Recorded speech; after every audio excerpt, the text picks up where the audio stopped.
Bem, boa noite. Então vamos começar. Já são 7h15 aqui.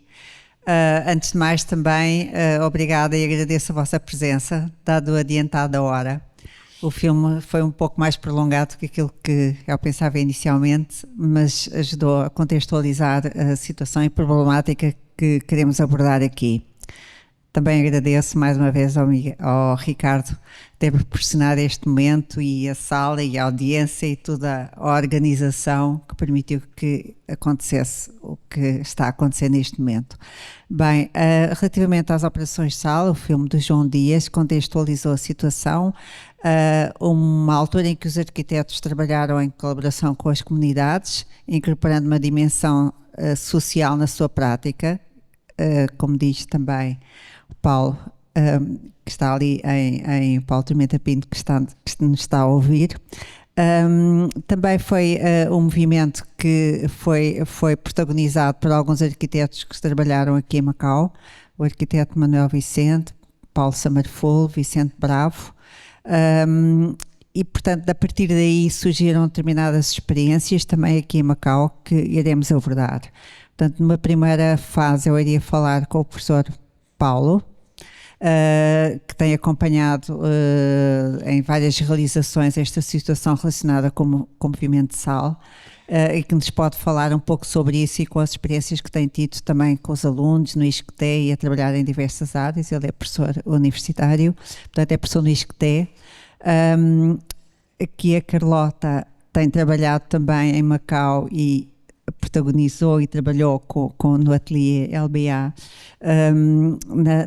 não direi na reconstrução, mas na reconfiguração do bairro de Faxiquei, que era um bairro da autoria de Manuel Vicente e Paulo Sommerful, e que de alguma forma permitiu que Manuel Vicente tivesse posto em prática algumas das ideias que ele trouxe do trabalho que desenvolveu em termos de habitação social, de habitação social e de movimento de sal em Lisboa.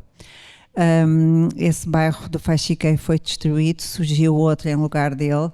A Carlota está aqui também para nos falar um pouco sobre isso.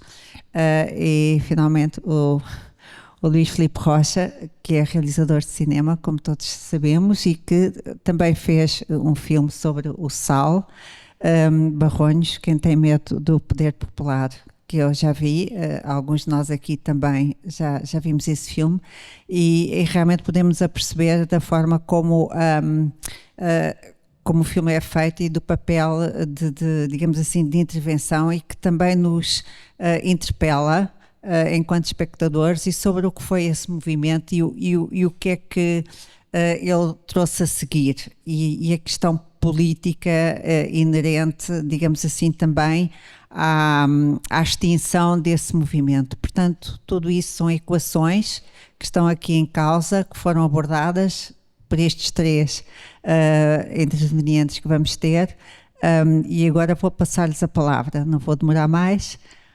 Paulo, gostaria de começar por si, já que tem estado aí à nossa espera. Muito obrigada.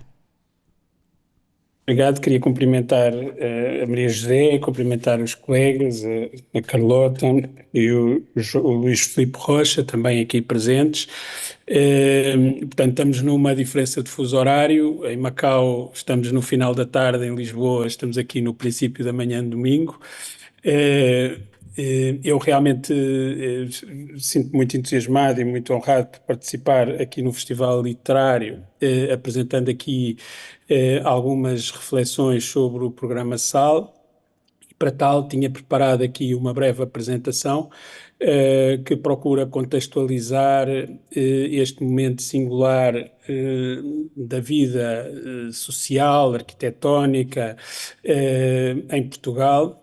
E, portanto, eu passava aqui a fazer a minha apresentação, que torna tudo mais simplificado. Portanto, vou aqui partilhar o meu ecrã.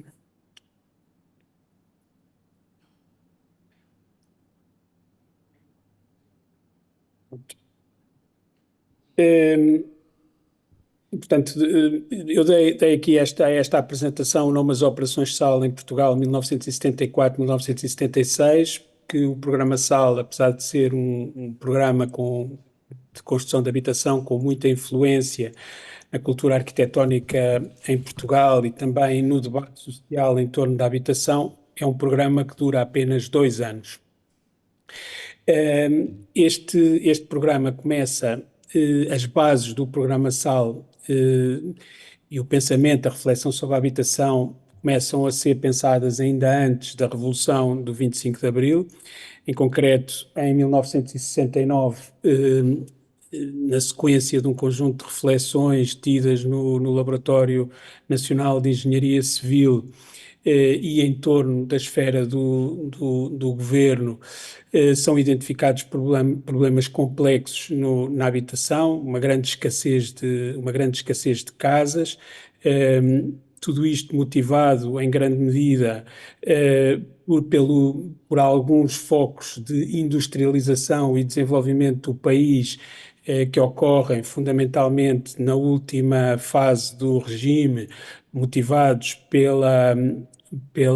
por uma certa abertura do mercado, um, das relações internacionais que se estabelecem também nesse período. Estou a falar concretamente da adesão de Portugal à EFTA em 1960, mas também anteriormente, ainda na sequência da Segunda Guerra Mundial, no princípio dos anos 50, a distribuição dos fundos do Plano Marshall a partir da Organização Europeia da Cooperação Económica, que vão dar origem aos chamados planos de fomento nacional, e, portanto, todos estas ações que acabam por ocorrer na sequência do pós-guerra e depois mais intensamente na denominada Primavera Marcelista, acabam por intensificar uma economia industrial e um êxodo rural muito acentuado que vai ocorrer sobretudo na década de 60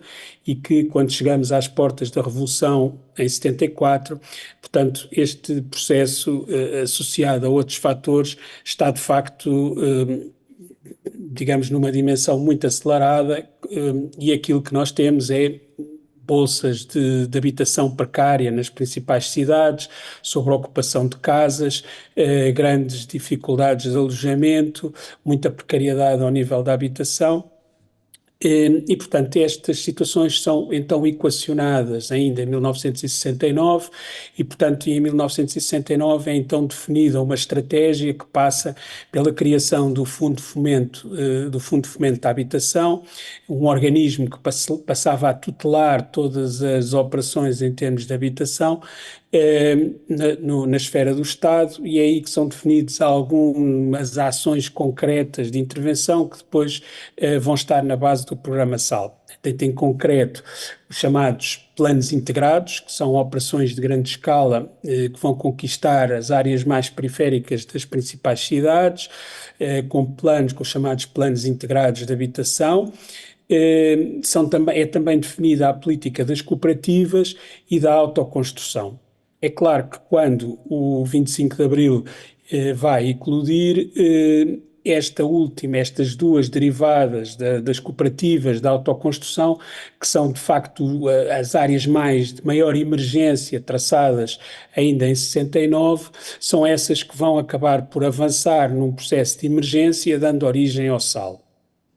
Nuno Portas, que aparece no filme do João Dias, enfim, com grande protagonismo, é o arquiteto e secretário de Estado da Habitação nos primeiros 3 governos provisórios. É ele que vai traçar esta política, é ele também que tinha estado envolvido na definição da política anterior do Fundo de Fomento da Habitação, é ele que conhece estes mecanismos, a sua experiência enquanto arquiteto acaba por posicionar numa plataforma relevante para poder perceber a importância que a arquitetura poderia ter neste processo, mas a própria experiência do Nuno Portas acaba também por ser relevante, dado o seu percurso específico mesmo no contexto da arquitetura.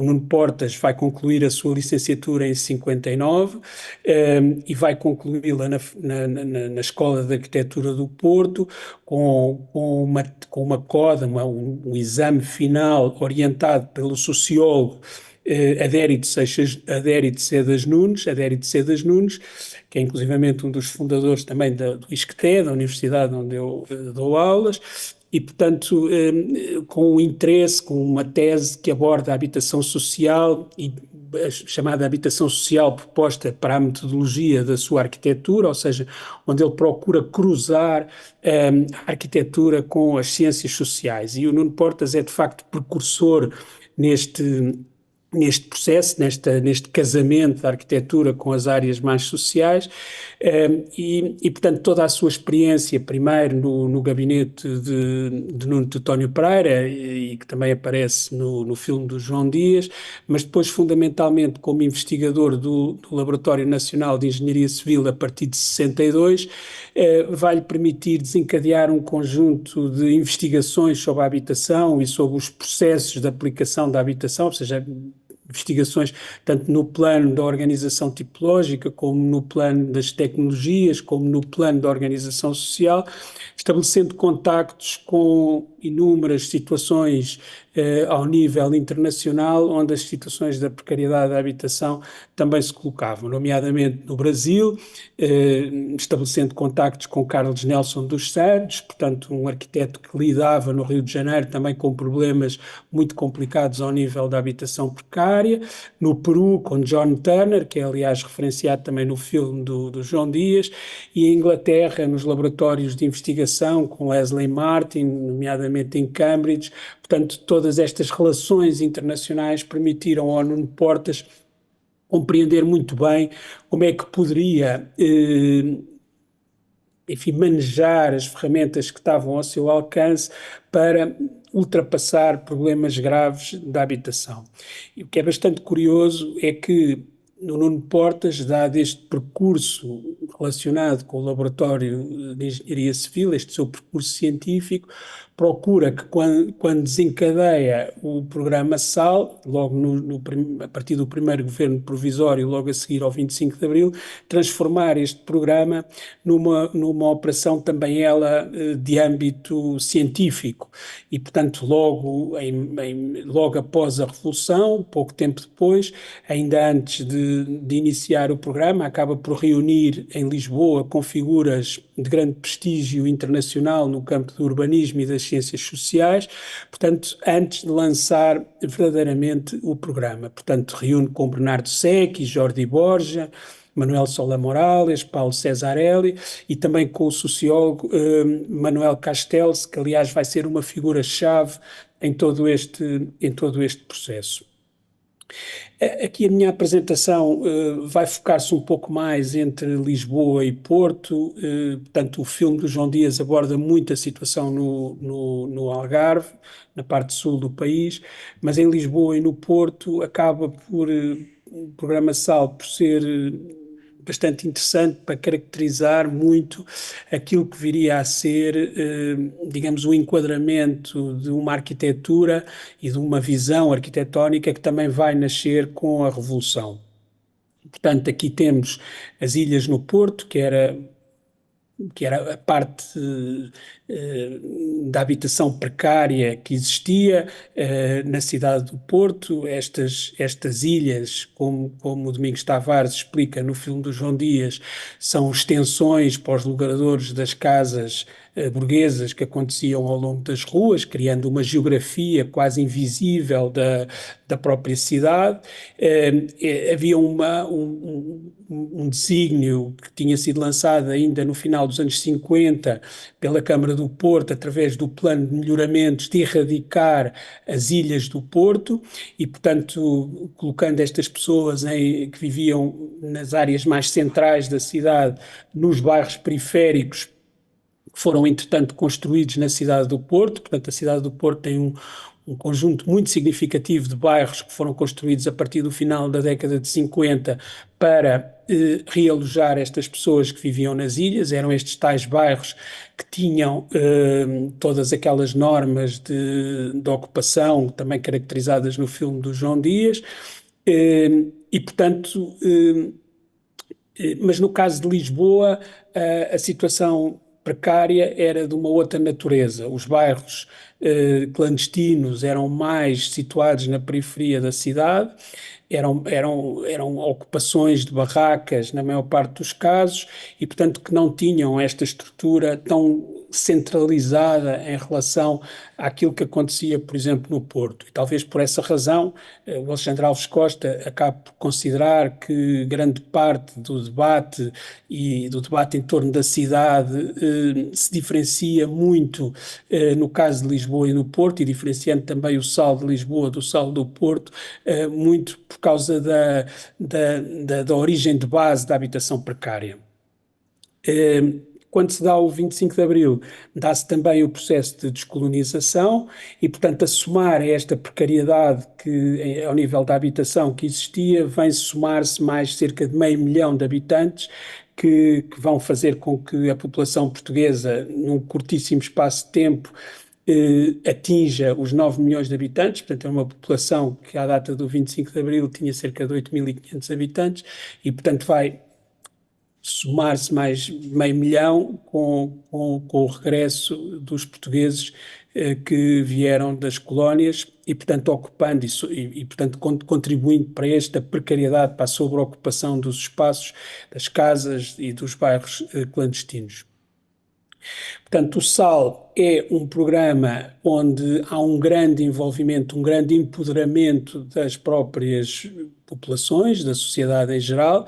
Portanto, acredita-se que a constituição de associações ou cooperativas seria o primeiro passo para a organização do processo do SAL e, portanto, as comunidades são convidadas a organizarem-se de uma maneira institucionalizada para depois recorrerem aos fundos do Fundo de Fomento da Habitação para a compra de materiais, para o apoio na construção das casas. Em alguns casos, organizando-se em associações, noutros casos em cooperativas, e, portanto, a partir daqui era então atribuído um arquiteto que trabalhava em diálogo direto com estas comunidades e, portanto, ia definindo, procurando articular as necessidades de cada um dos casos com a possibilidade de construção da habitação. E, portanto, este processo constituía-se como uma espécie de democracia direta, onde os primeiros ensaios do regime democrático eram também ensaiados.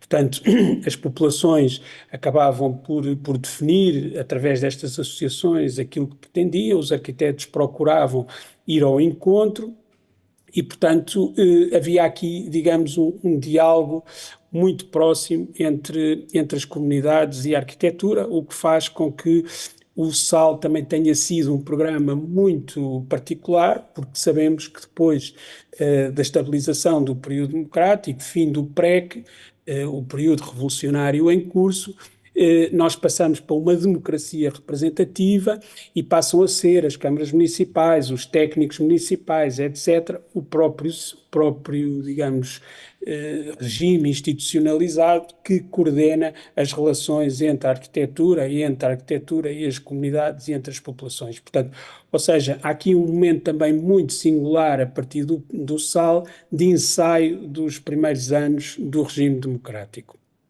O SAL vai então desenvolver-se, mesmo neste curto espaço de tempo, 2 anos, em vários pontos do país, de norte a sul. Temos aqui a representação de Portugal, naturalmente com mais predominância em Lisboa e no Porto, que são, digamos, as cidades no centro e a norte do país, as principais cidades onde também existiam as carências de habitação maiores e onde vai então predominar, digamos, estas operações. Do ponto de vista da arquitetura, O SAL acaba por ser, digamos, um programa que permite estabelecer uma grande convergência entre os arquitetos, definindo, digamos, uma espécie de linha, enfim, uma base teórica, conceptual daquilo que seria, digamos, a arquitetura produzida também por uma nova geração de arquitetos que vai emergir com a própria revolução e que vai encontrar nos programas habitacionais, digamos, a base de todo o seu discurso arquitetónico. Naturalmente, o programa SAL tem aqui um efeito fundamental.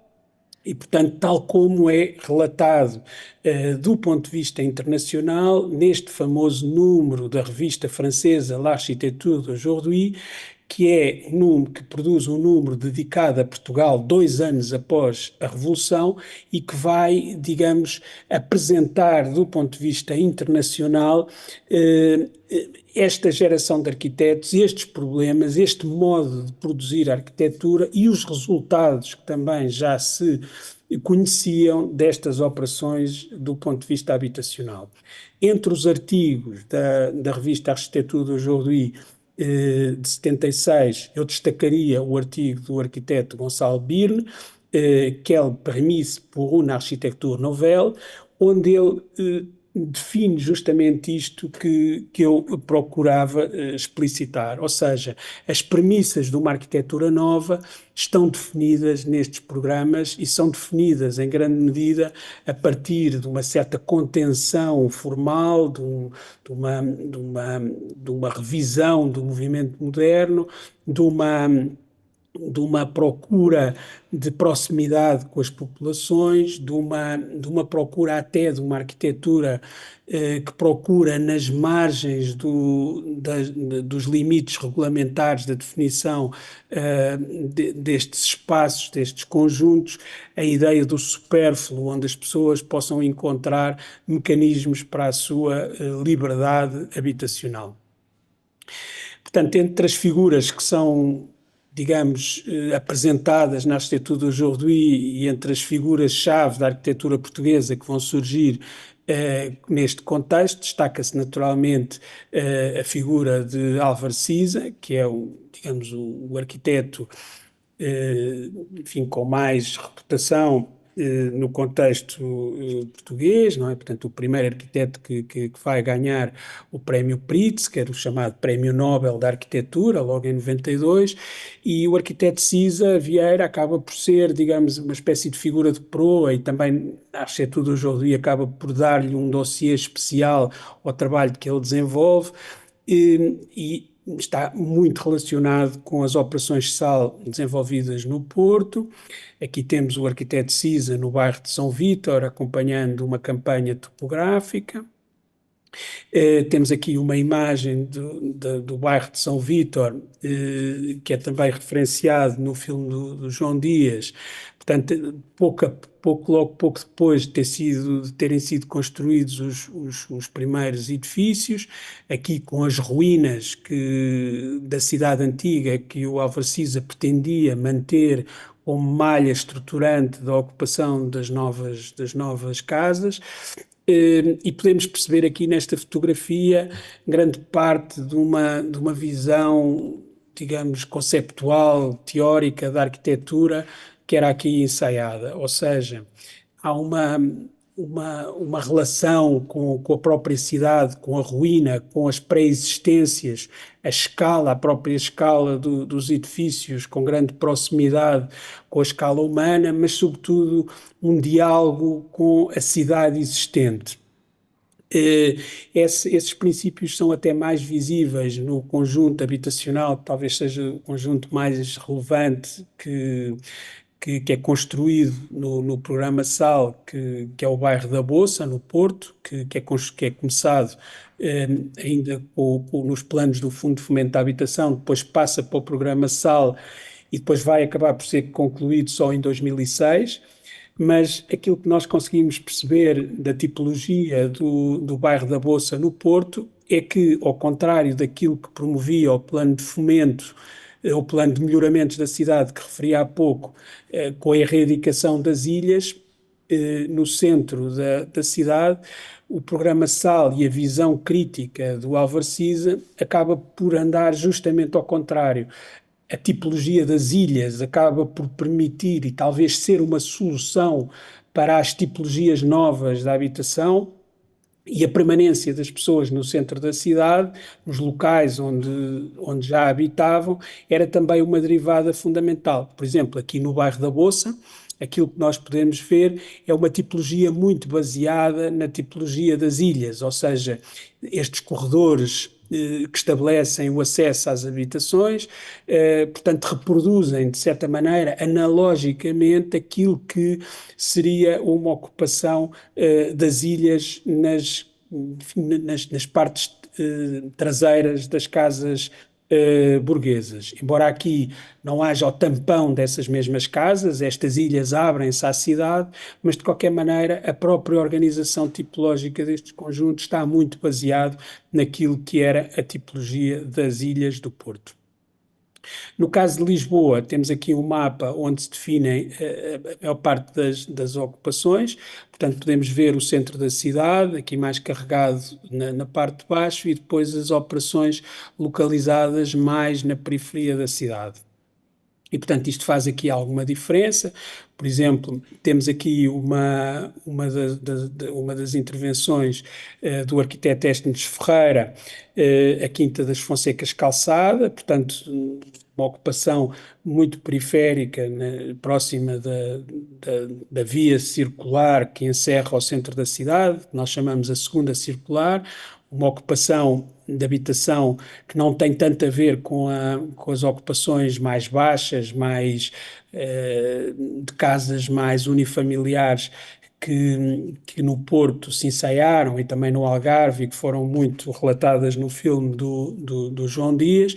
Portanto, aqui no caso das Fonsecas Calçada, temos então os edifícios habitacionais de vários pisos, organizados com galerias, e, portanto, reproduzindo, como podemos ver aqui na imagem da ocupação, assim, uma espécie de malha de quarteirão, de frente de rua, uma espécie de edifício compacto, quase como se fosse quase recordando uma espécie de antigo convento com os seus claustros, não é? Portanto, e depois esses vazios são então pátios ocupados pela população. Portanto, aqui é uma imagem recente, porque este bairro tem vindo a ser também requalificado, até o arquiteto Estes Ferreira, até ao seu falecimento, acabou por estar ligado a esta associação de moradores, fazendo reparações e melhoramentos no próprio bairro. E temos também uma outra, aqui também, que trago aqui, uma outra situação, uma outra intervenção, que é o bairro da Quinta do Bacalhau, Monte Coxo, desenvolvido pelo arquiteto Manuel Vicente. Portanto, arquiteto Manuel Vicente, que desenvolveu grande parte do seu trabalho em Macau, e por isso trouxe aqui o bairro da Quinta do Bacalhau, que é a Operação Sal, desenvolvida pelo Manuel Vicente em Lisboa, portanto, na zona oriental da cidade. Portanto, aqui podemos ver das páginas também da arquitetura dos Roduí a situação antes da operação, a ocupação com barracas, uma topografia muito acidentada, que é possível ver aqui na imagem do canto superior direito, uma topografia muito acidentada, uma situação muito periférica em relação à cidade, e depois na imagem de baixo a maquete proposta pelo Manuel Vicente de um conjunto habitacional muito compacto, desenvolvido em torno de uma espécie de alameda, que vai dando origem a um conjunto de situações de pátios, que são depois onde se organizam galerias que permitem o acesso às habitações. Temos também aqui do lado esquerdo, ao centro, as associações de moradores que dialogaram com o Manuel Vicente nesta altura, onde, enfim, o Manuel Vicente, que tem aqui uma visão que foi, aliás, explicitada no filme, bastante livre sobre todo este processo, relatava sempre de uma forma muito divertida todas as relações que estabeleceu com esta comunidade, os pedidos que lhe faziam para que as casas fossem iguais à casa onde ele habitava, o cuidado que tinham quando ele chegava para as reuniões, quando ele chegava no seu Alfa Romeo para as reuniões e, portanto, em que a população o acompanhava e lhe ajudava a estacionar o seu carro, etc. Portanto, umas relações muito interessantes que estabeleceu sempre com esta comunidade. Portanto, aqui temos uma imagem da situação do bairro, isto para se perceber, digamos, o lado mais periférico desta ocupação. Portanto, temos aqui representado o centro da cidade, estas duas áreas verdes de grande dimensão, que é do lado esquerdo temos aqui a grande mancha do Monsanto e do lado direito o vale de Santo António, portanto, o Vale de Chelas e o Vale de Santo António, onde o bairro acaba por ser implantado, portanto, numa espécie de promontório, numa colina, e, portanto, aqui uma planta da década de 70, com a ocupação do bairro. Podemos ver aqui traçada a vermelho a linha de festo, onde o bairro se implanta. Portanto, como referi, muito encerrado sobre si próprio, eh, junto a estas vias de circulação traçadas também para este território, que vieram a ser construídas mais tarde, e também mais tarde veio a ser construído muito na proximidade do bairro, uma ocupação de um bairro de classe média alta, desenhado pelo arquiteto Tomás Taveira, que também estabelece muito poucas relações com este edificado. Portanto, aqui uma maquete mais em proximidade, portanto, o bairro procurava, de certo modo, aliás, conforme descreve o Manuel Vicente na própria arquitetura do Jauduí, a criação de uma espécie de um grande pátio ocupado por esta população em comunidade. E, portanto, esta ocupação feita em torno de uma espécie de alameda, de um espaço verde qualificado, que estabelecia a relação deste conjunto que se fechava sobre si próprio. Aqui uma planta da organização dos fogos, neste caso de um T4. Portanto, podemos ver aqui da parte inferior a organização com 3 quartos, a cozinha, a casa de banho e mais um quarto na parte superior, e depois ao centro, aqui a sala, o espaço comum, logo à entrada, junto à galeria. Portanto, há algumas imagens da construção do bairro, e, portanto, umas imagens mais recentes. O bairro encontra-se, este bairro também chamado Portugal Novo, derivado ao nome da própria cooperativa que organizou todo este processo. Portugal Novo, portanto, neste momento, o bairro penso que entrará em processo de requalificação. Tem sido considerado um bairro com alguns problemas e também com algum abandono por parte da Câmara, mas penso que finalmente a situação será portanto, posta em prática. Aqui em Portugal, enfim, houve a questão do sal, onde houve um trabalho muito intenso ao nível da produção de habitação. Depois, na década de 90, o programa PER, Plano Especial de Realojamento, também desenvolveu muita habitação, mas praticamente desde o início do novo milénio, a partir daí do ano 2000, 2001, quando se dá a crise política de 2001, praticamente há um abandono da habitação social, que só agora, com a crise que volta novamente em torno deste setor e com os fundos do plano de recuperação e resiliência dados pela Comissão Europeia na sequência da Covid-19, o problema da habitação volta novamente a estar em cima da mesa dos arquitetos e da própria Câmara. Mas, portanto, temos aqui algumas imagens do bairro, portanto, com este desenho das escadas, com esta cor amarela que faz a ligação às galerias. portanto, aqui uma imagem destes pátios, portanto, os espaços exteriores que acabaram por não ser tão qualificados como estava inicialmente pensado, mantendo-se muito áridos e sem a manutenção que deviam ter, mas, enfim, é possível perceber o ensaio arquitetónico, a experiência arquitetónica que o Manuel Vicente aqui desenvolve, um pouco contradizendo aqueles princípios da cidade mais funcionalista, procurando encontrar aqui mecanismos de organização, da organização do espaço da cidade, do espaço urbano, da configuração dos próprios edifícios em processos analógicos, muitos deles relacionados com reflexões sobre a própria cidade e a sua evolução histórica. E para concluir, uma vez que estamos aqui no Festival Literário, eu tenho aqui um conjunto aqui de 6 obras, de 6 livros que são, digamos, a meu ver, peças fundamentais na construção deste pensamento arquitetónico que está subjacente ao Sal. Portanto, aqui logo do lado esquerdo temos 2 livros que saem em 1966 e que são fundamentais para a reflexão crítica da arquitetura logo após o movimento moderno, a reflexão crítica da arquitetura em relação ao movimento moderno, portanto, a arquitetura da cidade do Aldo Rossi, que aborda a cidade histórica, que aborda a morfologia urbana, as possibilidades de continuidade da própria malha urbana, as reflexões sobre a tipologia, sobre a analogia das formas em relação ao conhecimento da própria história.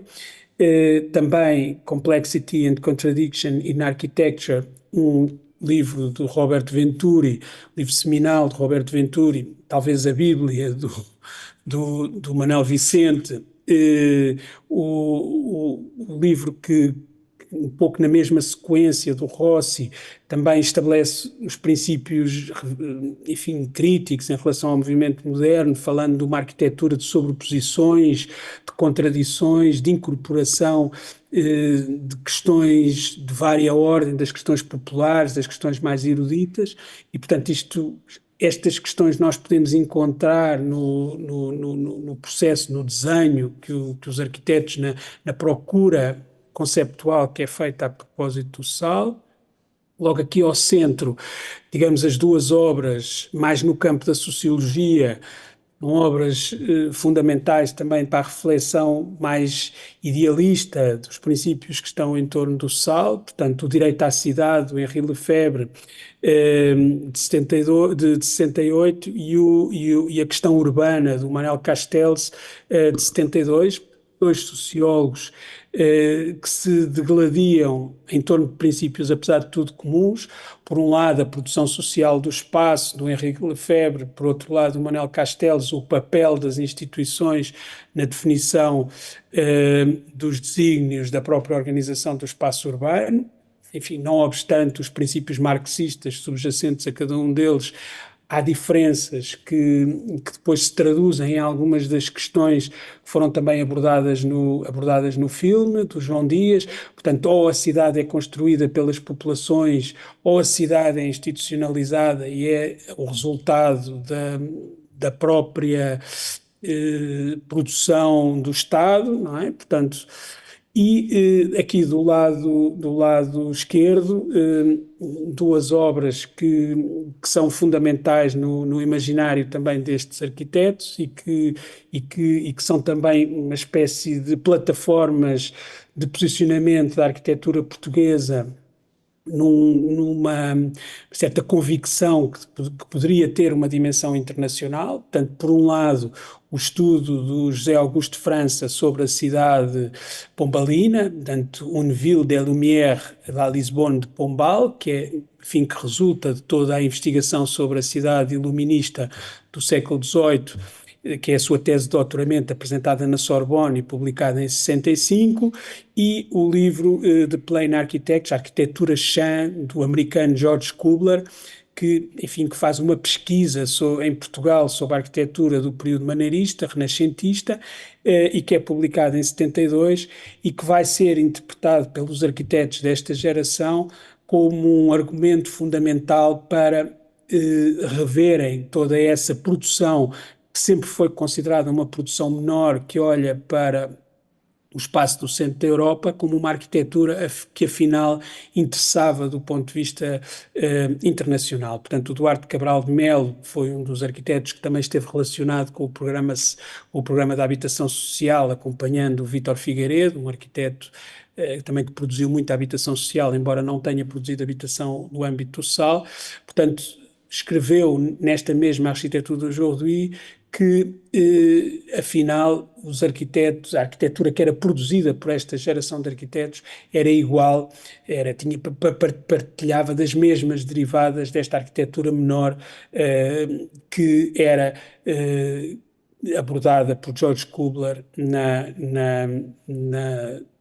arquitetura Chan, portanto, produzindo uma arquitetura pragmática, uma arquitetura, portanto, com grande proximidade com os sítios, e, portanto, recuperando aqui algumas desses princípios. E, por último, terminava com esta imagem do Fasciquei, que vai ser construído pelo Manuel Vicente a partir de 78, em Macau, e, portanto, foi demolido em 2010, depois penso que a Carlota pegará um pouco neste assunto, e, portanto, e aqui nós podemos ver um pouco de uma maneira condensada todos estes princípios, este sentido, um certo pragmatismo na construção deste conjunto, ao mesmo tempo a recuperação das ideias, digamos, mais tipológicas da cidade, como a rua que entra para dentro do edifício, ou este imaginário desta arquitetura Chan, desta arquitetura mais horizontalizada que nós podemos encontrar entre a Lisboa pombalina e a arquitetura maneirista do Kubler. E podemos encontrar também aqui os princípios da complexidade, da contradição do Roberto Venturi e, ao mesmo tempo, a procura de uma certa analogia que o Aldo Rossi nos traz na sua arquitetura da cidade. E, portanto, e com isto termino. Muito obrigado pela atenção. Espero não ter passado o tempo. Muito obrigado.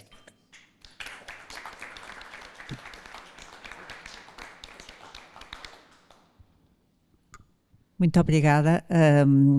Gostamos imenso da apresentação, muito elucidativa sobre o que foi a Operação SAL, o movimento SAL e as suas consequências e as suas derivadas. Eu agora também, e no sentido de continuar um pouco esta deriva para Macau, ia passar a conversa, o microfone aqui à arquiteta Carlota, para nos falar um pouco sobre o trabalho do Manuel Vicente também, sobre a experiência e sobre, digamos assim, a relação desta arquitetura com o lado social, com os habitantes e tudo o que pode advir daí. Carlota? Muito obrigada. Bem, obrigado ao Festival Literário por nos ter aqui.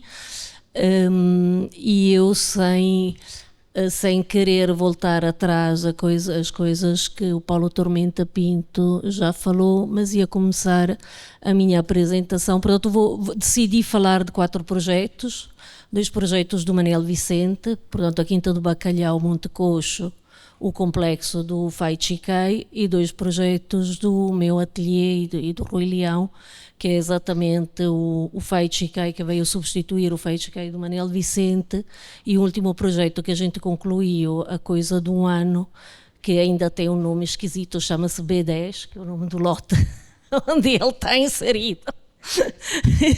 Habitação social. São todas experiências de habitação social. Portanto, falando da Quinta de Bacalhau e de Monte Coxo e do Fai Chiquei, eu faço uma análise um bocadinho mais prática, digamos, do que podem ter sido as opções do Manuel Vicente, olhar para a planta do complexo da Quinta do Bacalhau. A primeira coisa que é aparente é que o Manel não usa nem um desenho, digamos, de Carta de Atenas, racionalista, também não vai buscar nada a cidade que envolve esta zona, não é? Onde ele instala o seu complexo habitacional, mas muito pelo contrário desenvolve uns pátios abertos. Eu penso no sentido de criar uma ideia de comunidade, no sentido de criar para aquelas populações que viviam em barracas e ali nesta zona a possibilidade de se instalarem em edifícios como deve de ser, mas poderem continuar a ter o tipo de vivência e de interação que tinham enquanto viviam em condições menos próprias.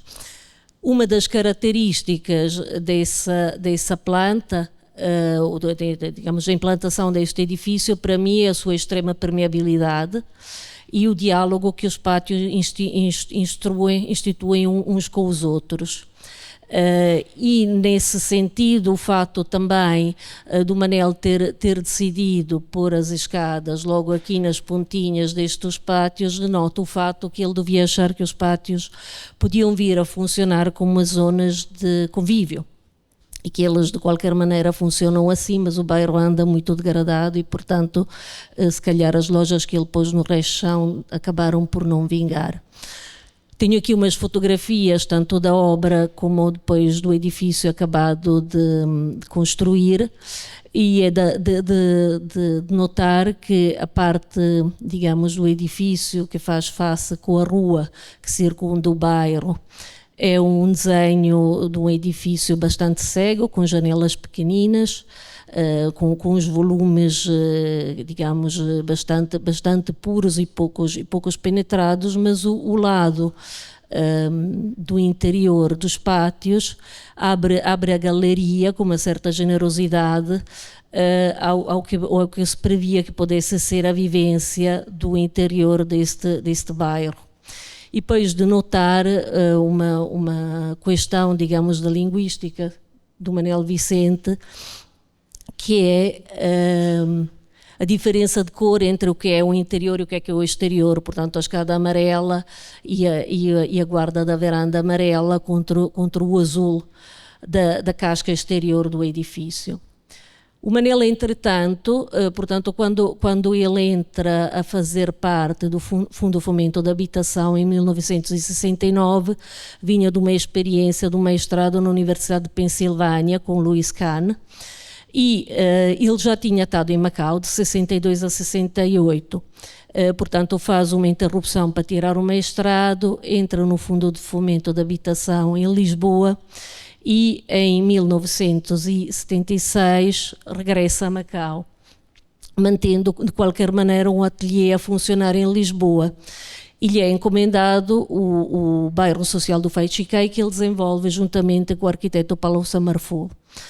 O bairro do Feichiquei, é claro que ele parece uma arquitetura racionalista, são dois volumes, são dois paralelepípedos, como é que se diz, paralelos e desenhados de uma maneira bastante abstrata, mas a razão da sua implantação deve-se fundamentalmente ao que se encontrava lá antes, ou seja, ele é instalado numa pequena península, no Patane, e é instalado no sítio onde existiam umas casas de 2 andares, que eram exatamente as pessoas que iam ser realojadas para o Feichiquei que ele desenha.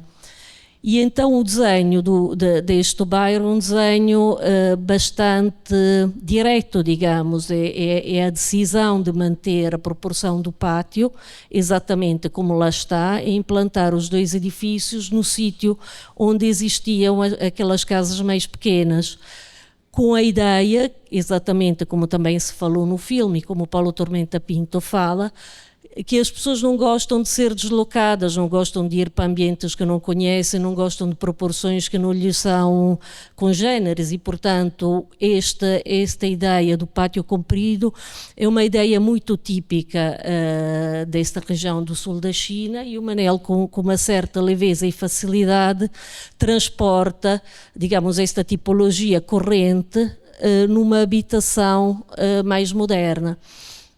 O pátio comprido continua a ser extremamente poroso e penetrável. Temos aqui, pronto, eu marquei aqui os sítios onde se pode entrar pelas duas pontas do pátio, as arcadas, com certeza, e depois estes grandes buracos por onde se faz a penetração transversal, transversal do pátio. Isto no que diz respeito à implantação urbana. Em relação ao que é o desenvolvimento dos fogos, não é, das tipologias de habitação, parece-me a mim que é interessante ressalvar o fato que isto acontece também na arquitetura que eu e o Rui desenvolvemos, é interessante ressalvar o fato que é importante na habitação social manter uma certa relação de luz e de ventilação natural para quem habita em fogos que normalmente são muito exíguos, com muitos poucos metros quadrados. E, portanto, vimos aqui, voltamos aqui ao Monte Coxo, vimos aqui com esta linha azul, eu marquei os sítios onde, digamos, as pessoas nos seus espaços comuns têm acesso à iluminação e ventilação natural. Este aqui é uma vista das galerias e a sua planta relativa. No Feichiquei, da mesma maneira, mas digamos sofrendo um bocadinho do problema do excesso de densidade de Macau, o Manel vai desenvolvendo uns pátios pequenitos, mas no entretanto bastante íntimos, que criam assim uma galeria em pátio, onde os moradores podiam encontrar, que acabam por ter um ar, digamos, mimoso de um templo chinês, com uma luz genital que entra e digamos, um certo um certo jogo de sombra e luz que os deixa de qualquer maneira são bastante encantadores. Pronto, eram bastante encantadores, porque já não existem. Eram. E pronto, e aqui para continuar na questão da linguagem, porque a arquitetura também é linguagem, voltamos a falar dos planos que funcionam muito na base da luz e da sombra. Na experiência do Monte Coxo são estes contrafortes grandes que saem para fora do edifício. No Feichiquei de Macau são estes buracos gigantes que criam a permeabilidade do lote, mas também dão esta escala monumental, não é? Um desenho maior do que o próprio desenho das janelas e das portas. E a utilização dos pátios. Em Macau, o pátio do antigo bairro do Feichiquei era um sítio fantástico, era super animado, havia imensas lojas, as pessoas viviam aí digamos, nesta zona pedonal com imensa alegria e percebia-se que era um sítio que tinha sido, de facto, bastante bem arranjado no que diz respeito à proporção, não é? E à vivência local chinesa de Macau. Pronto, mais um toque na correspondência das entradas, não é? E o que eu estava a dizer do interior e do exterior. No Monte Coxo o interior é amarelo, o exterior é azul. No Feichiquei o interior é verde, o exterior é cor-de-rosa. Outra imagem de comparação das duas habitações, com de facto essa mesma linguagem, e o fato que ambas são recortadas no fim para mostrar sempre um bocadinho deste interior colorido em contraste com o seu exterior. Pronto, agora falando rapidamente destes dois projetos que nos foram encomendados pelo governo de Macau,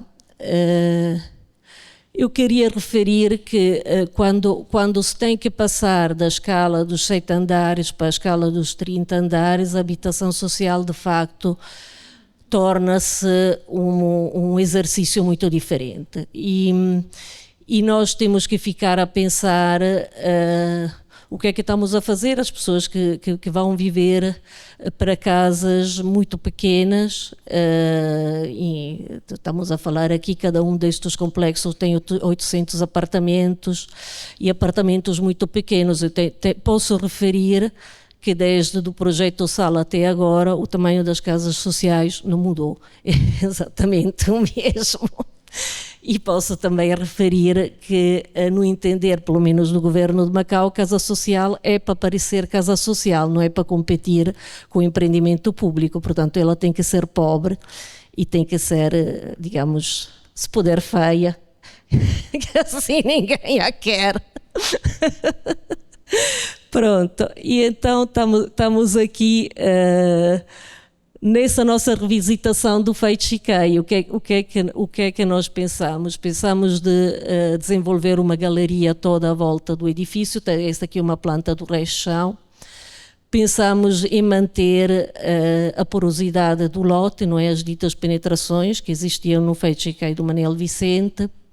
E, por não conseguir, obviamente, fazer um pátio central com as mesmas proporções, pelo tamanho do edifício, pensamos em desenvolver 2 pátios abertos que permitem de acoplar a zona da estrada, não é? Como se vê aqui, a zona do pátio, e, portanto, permitem criar uma zona que não é exatamente privada, mas não é tampouco completamente pública. E que as pessoas, como se vê aqui pelo pai e pela criança que jogam a badminton no pátio, as pessoas fazem disto um pouco o que elas entendem, e é bonito ver a maneira como a população se aproveita destes pátios. Infelizmente ainda não há comércio e, portanto, se houvesse comércio, obviamente eles tinham outra vivência e outro uso. Portanto, aqui uma comparação, não é, do que é o Fei Chiquei do Manel Vicente à esquerda, e com a sua permeabilidade dos grandes arcos e do pátio central, e o que é a nossa proposta com os 2 pátios, um por cada torre, e estes atravessamentos transversais. Passando à planta dos apartamentos,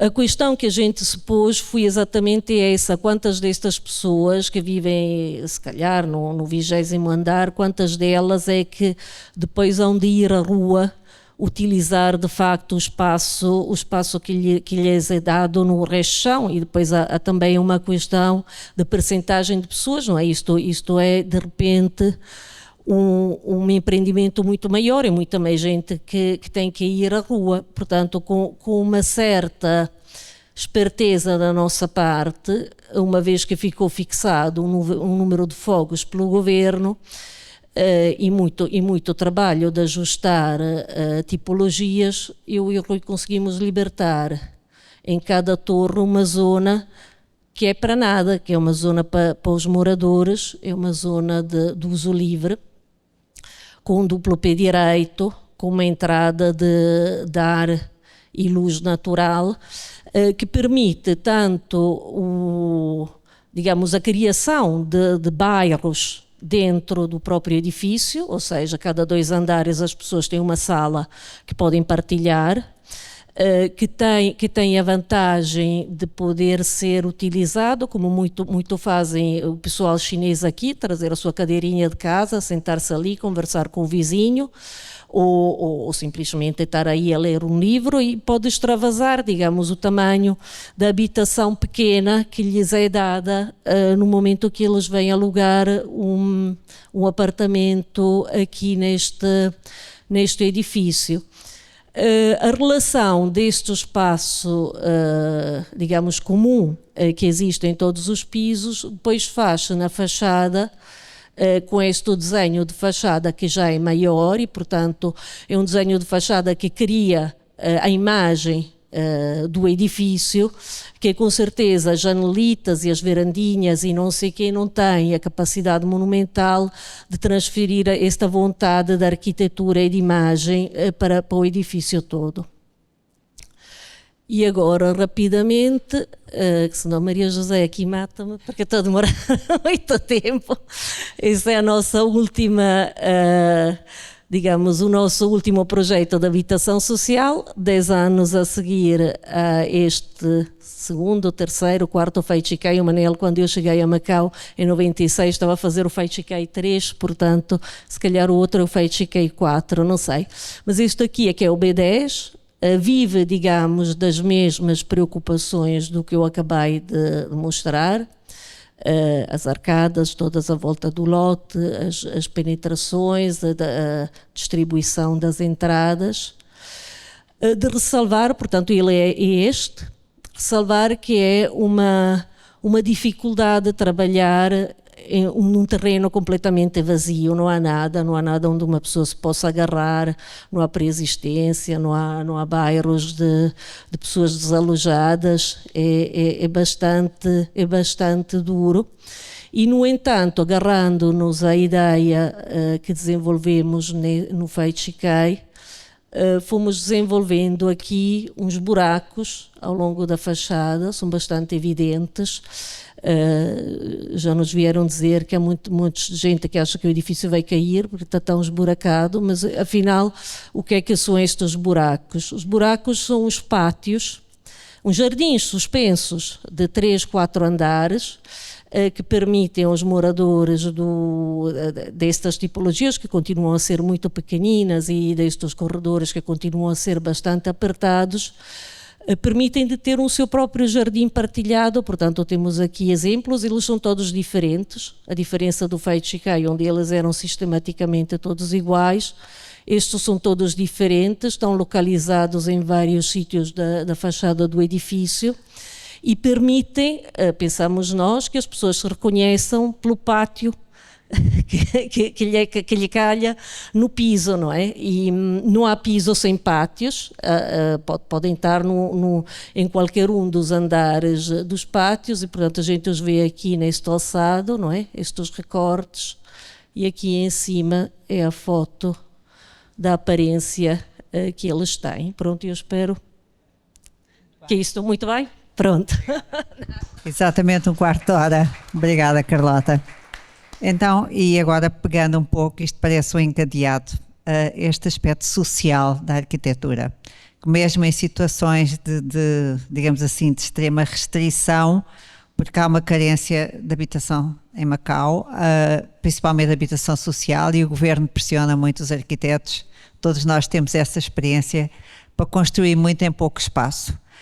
E temos esta preocupação social aqui evidenciada na vertical, não na horizontal, como acontecia nos bairros do Sal, de pouca altura. Agora é um edifício na vertical, em que vão aparecendo estes buracos, estes jardins, estes sítios onde as pessoas se podem juntar. E oxalá sirvam a esse propósito. Mas tratando um bocado, passando agora da parte social, e da forma como o movimento Sal iniciou essa relação do arquiteto, sempre teve o arquiteto com o social, com a população, com o povo, com o cidadão. Ia passar aqui o microfone ao Luís Filipe, também porque ele, quando fez o filme Barronhos, quem tem medo do poder, quem teve medo do poder popular, ele teve, pelo que eu digo, o cinema dele é um cinema de intervenção que nos interpela. Eu senti-me interpelada quando vi o filme, e ouvi a voz dele em off, falando com os protagonistas, com os figurantes, com as pessoas que apareciam no filme, fazia-lhes perguntas. Portanto, ele esteve por dentro da situação. Eu gostava que ele nos falasse um pouco sobre isso. Bom, muito obrigado. Muito obrigado também pelas intervenções anteriores. Bom, eu estou aqui por uma questão de cortesia com a Maria José. Aviso já que não sou nem historiador, nem arquiteto, nem militante, nem nada que tenha qualquer aproximação, a não ser o filme que eu fiz, e filo por duas razões básicas. Em primeiro, uma amiga minha que trabalhava no Sal, e uma amiga em quem eu confiava muito, contou-me, finais do mês de junho de 1975, a história de um crime num bairro de Lata. E a maneira como ela me contou e como eu rapidamente a investiguei, percebi que esse crime no interior do bairro de Lata poderia ser uma espécie de excelente laboratório microcósmico sobre o que se estava a passar no país. E foi isso que me interessou.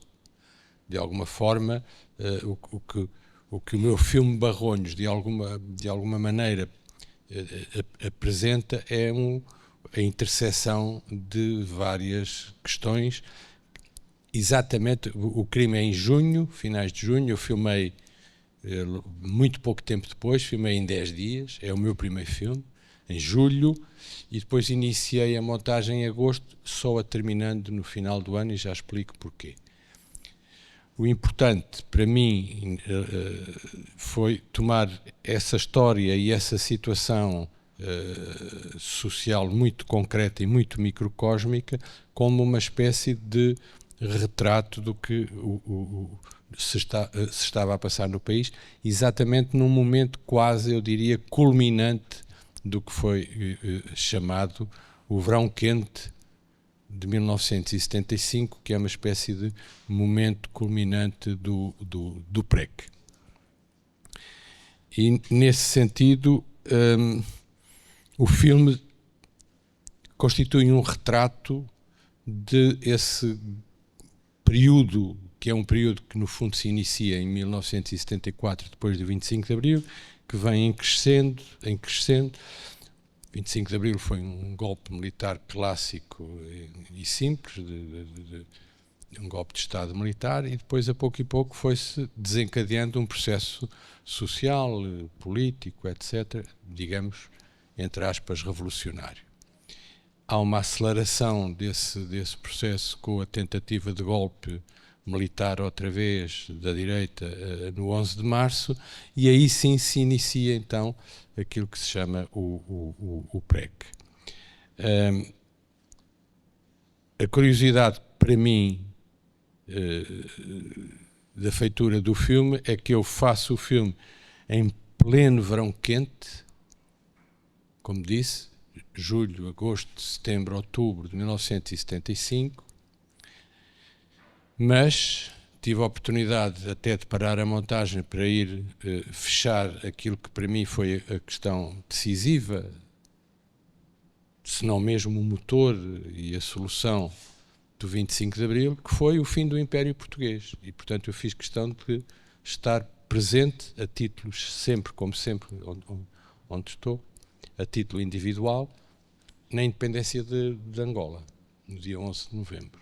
E no dia 11 de novembro foi para mim muito claro que o processo que se iniciou a 25 de Abril fechava-se ali.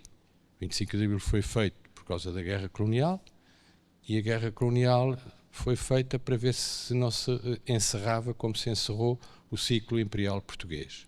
A partir do momento em que a joia da coroa imperial portuguesa, Angola, foi independente, não havia, digamos, mais festa revolucionária, nem social, nem política, nem ideológica a fazer.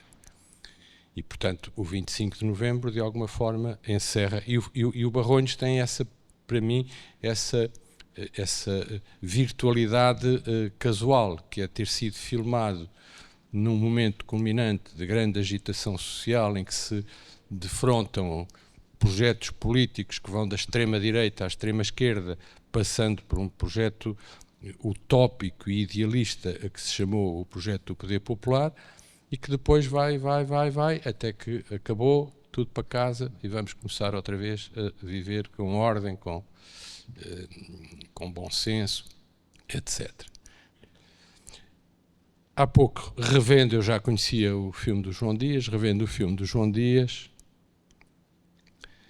é engraçado porque de alguma forma sente-se que aquilo que eu procurei no microcosmos de Barronhos, e só agora ao rever o filme isto me ocorreu, de alguma forma, e não sei se sobretudo o professor Paulo Tormenta Pinto estará de acordo, de alguma forma o sal que no fundo existe de 74 a seguir ao 25 de Abril, 75 e fecha em 76, acaba por ser ele próprio também uma espécie de microcosmos, se assim se pode falar, do macrocosmos que foi desde o 25 de Abril até ao encerrar do processo revolucionário e, portanto, centrar na legalidade democrática e na democracia na qual, por enquanto, ainda vivemos.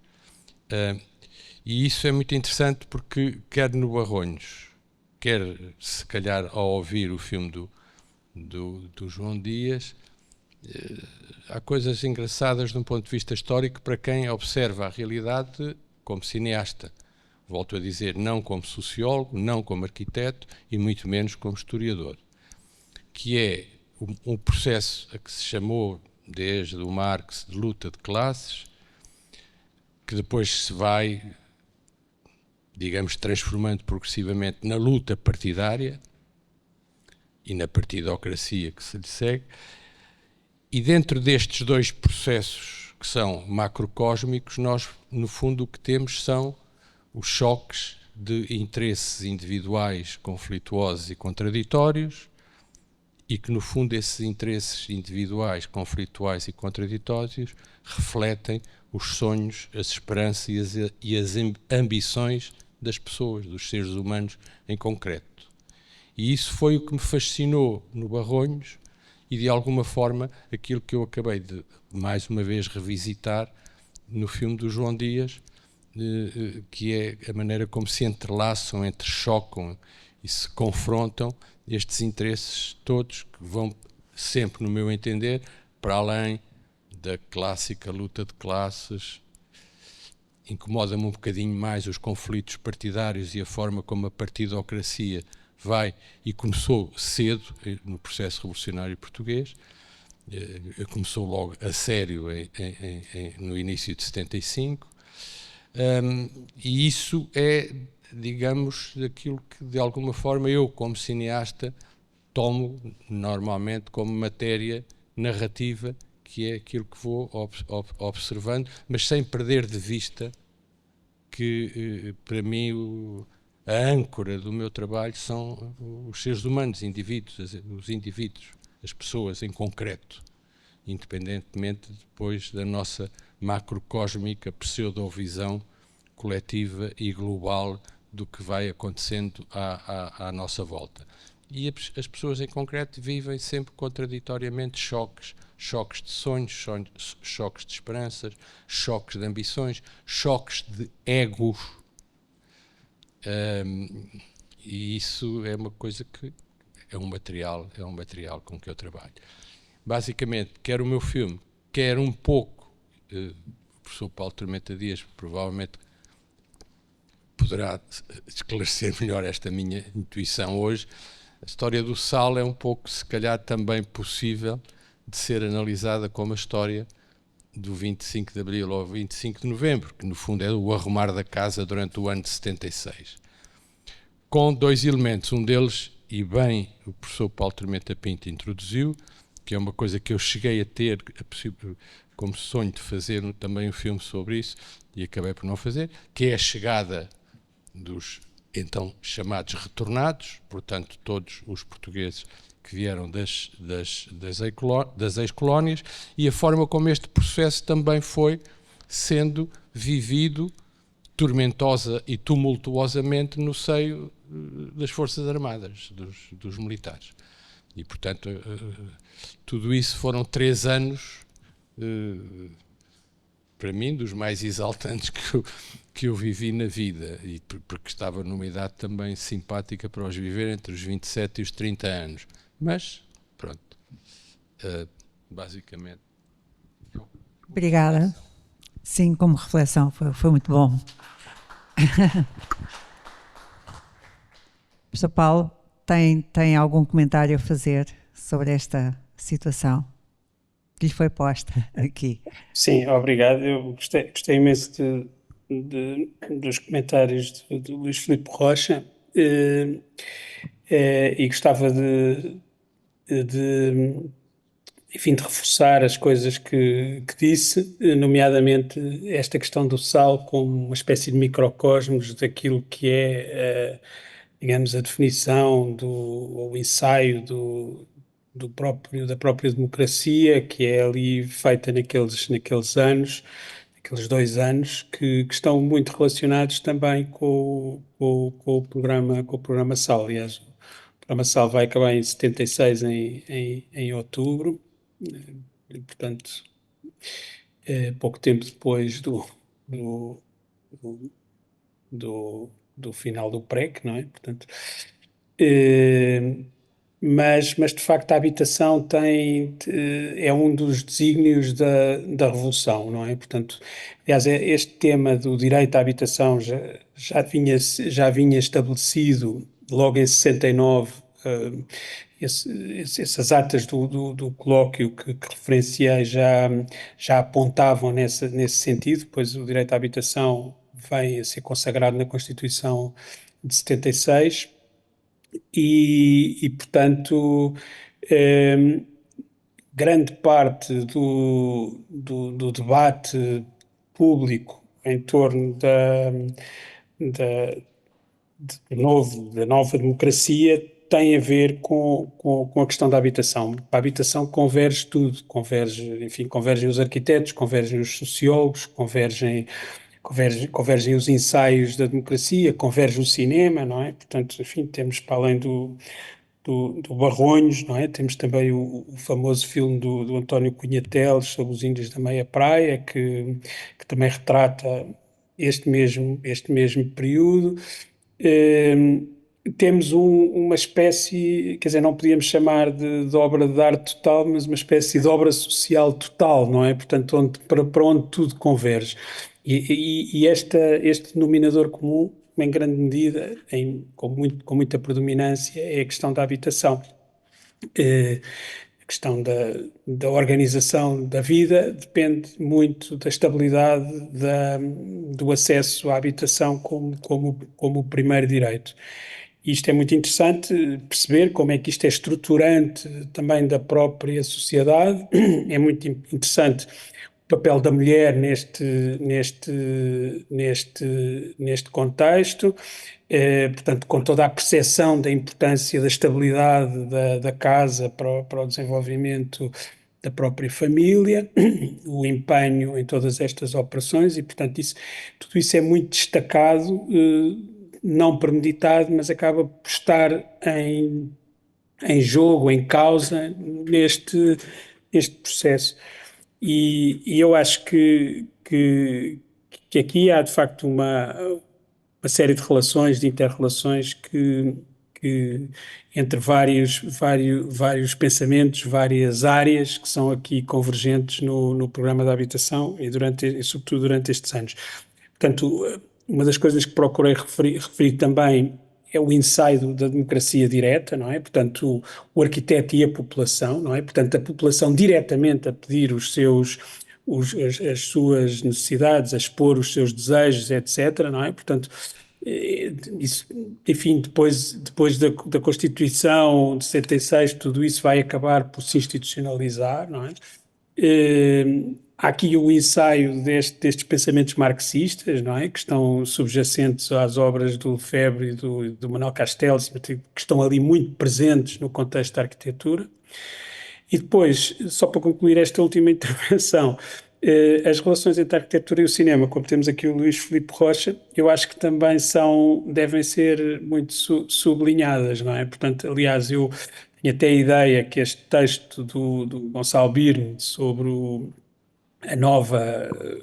as premissas de uma nova arquitetura tem qualquer pescar de olho à ideia do novo cinema, não é? Portanto, que também se estabelecia a partir dos anos 60 e era observado por estes arquitetos nos cineclubes, etc. Portanto, todo o novo cinema português que relata muito bem as relações entre os ricos e os pobres, entre a precariedade da vida, uma espécie de neorrealismo que está ali presente e que também era revisitado a partir dos filmes italianos, etc. E, portanto, Nuno Portas, aliás, refere muitas vezes estas inter-relações e o seu gosto pelo cinema, e eu acho que há aqui contaminações que são interessantes e, portanto, e com isto devolvia um pouco a pergunta aí para a mesa.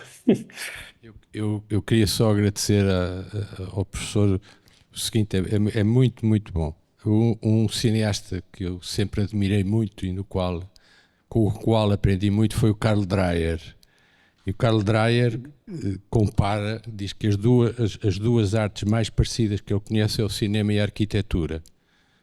E, digamos, segundo ele, é porque ambos constroem obras no tempo e no espaço diretamente saídas de dentro de cada um de nós, arquiteto ou cineasta.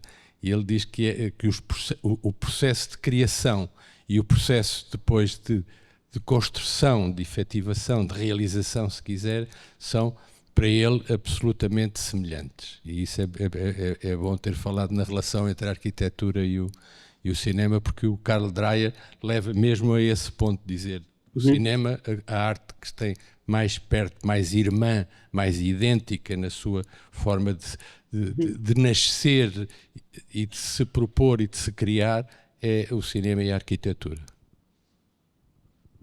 Muito obrigada aos dois. Acho que foi um momento realmente muito profundo, esta relação da arquitetura e do cinema.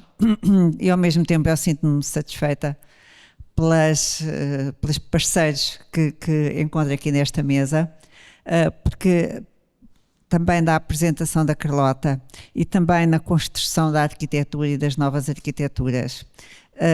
Há também a construção de cenários e, portanto, esta relação do arquiteto, a relação social e o papel social que a arquitetura tem, depende muito da forma, digamos assim, como ele dá corpo aos espaços, da forma como o arquiteto dá corpo aos espaços.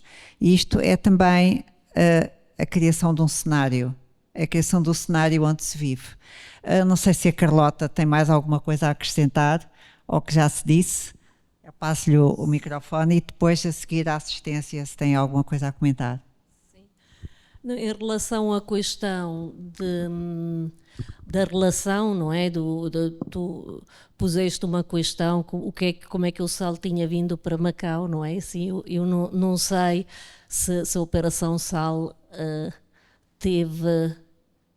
saltou para Macau de uma maneira formal. Informalmente ela existe, não é? Existe no Feichiquei do Manel Vicente, eu sinto que existe nos projetos que a gente desenvolveu, tão só pelo fato que eu penso que a habitação social pode ser feita de duas maneiras, pode ser feita de uma maneira economicista e funcionalista, tal como se faz com alguma frequência em Hong Kong, e temos vários exemplos disto em Macau, ou pode ser feita de uma maneira humanística e com uma certa atenção às populações que depois vão utilizar aqueles espaços, e eu defendo que a arquitetura tem que ser feita com generosidade e, portanto, em limite o que eu retiro disto tudo, não é, pela parte que me toca no meio desta conversa, ou seja, o que é que passou do Manel Vicente e da Operação Sal para Macau. Eu penso que há uma certa generosidade nos arquitetos portugueses em enfrentar estas questões, e acho que isto é importante e não é de esquecer. Pronto. Claro, e acho que é um contributo nosso para isso. Agora eu gostava de passar a palavra à assistência, se querem fazer alguma pergunta, dar alguma contribuição. Enfim. Está tudo muito cansado. Acho que ficamos por aqui e ficamos bem. E damos por concluída esta palestra, conversa. Muito obrigada a partir de Portugal e obrigada aqui de Macau.